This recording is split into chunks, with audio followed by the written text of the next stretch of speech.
Round 9 of the Barclays Premier League gets underway on Saturday lunchtime as Crystal Palace welcome table-toppers Arsenal to Selhurst Park. Ian's contract with Crystal Palace has come to an end. Ian Holloway left the club by mutual consent following a 4-1 home drubbing by fellow strugglers Fulham on Monday night. The Eagles raced into an early lead only to be pegged back by two spectacular first-half goals. Their fifth straight defeat leaves them 5 points from safety with just 3 points on the board. Arsenal's scintillating Premier League form shows no signs of stopping as they put 4 past Norwich a week ago. Unbeaten in 7, Arsene Wenger's side make the short trip across the capital without Theo Walcott. He suffered a setback in his recovery from abdominal surgery, while Mathieu Flamini looks set to return after recovering from concussion. 5-time Premier League winner Peter Schmeichel expects the leaders to continue their fine run at Selhurst Park. Well, Arsenal play before Man City, Chelsea play. And this is an opportunity for Arsenal to really take off and make a little gap in the top of the table. So I think, Crystal Palace struggling, Arsenal absolutely flying. I think they'll win.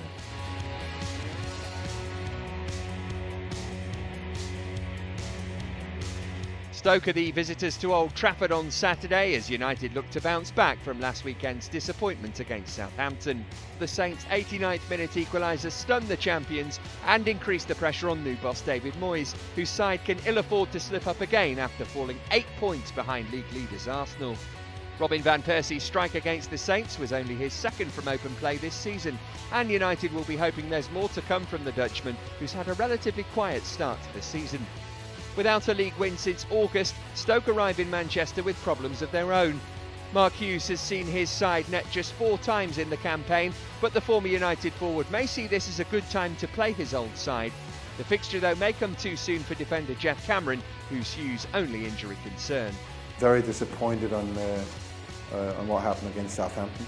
This is, you have a game like that at Southampton. This is a great opportunity for David Moyes to say to his player, can't do that again. You have to do better than that.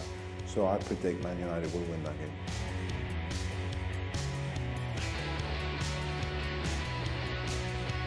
Sunday's lunchtime kick-off sees Sunderland host bitter rivals Newcastle in the Wear Tyne derby. Gus Poyet's debut in the Sunderland hot seat ended with a crushing 4-0 defeat to Swansea last weekend. It was an unhappy welcome to the Premier League for Poyet and a harsh reminder of the task that lies ahead.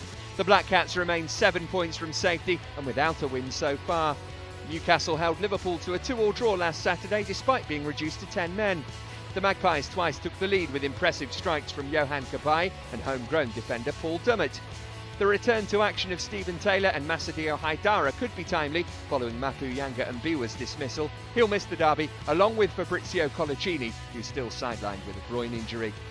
I think Newcastle will edge, but it's a local derby and it's probably one of the most underestimated local derbies. It's so fierce and we know from watching it over the years anything can happen, but let's just go for a draw.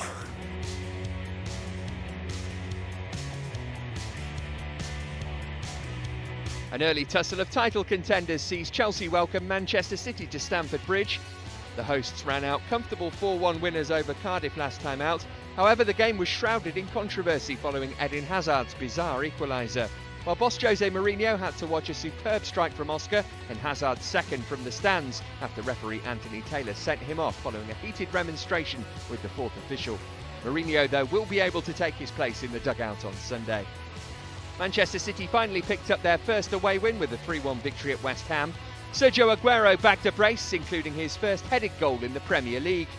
Boss Manuel Pellegrini continues to sweat on the fitness of captain Vincent Kompany as he battles to overcome a hamstring strain, while Martin Di Michelis could also be pushing for selection after recovering from a knee injury.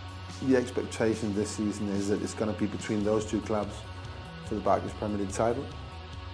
I'm not sure I'm completely in agreement with that. I think you have to count Arsenal in. And if Arsenal's beaten Crystal Palace the day before, this is going to be a very, very difficult game for both managers to approach. Because what you're going to do, are you going to try to close the gap? Or are you going to go for the 1 point, which at this moment in time I'd expect them to do, because none of them can really afford to lose a game. So I think on balance, because it's this early in the season, they will be happy with a draw, and I think it will be a draw. Elsewhere at the weekend, Goal predicts wins for Liverpool, Norwich, Southampton, Swansea and Tottenham, with a draw expected at Villa Park. And don't forget to use the Goal Live Match Centre to keep up to date with all the weekend's action.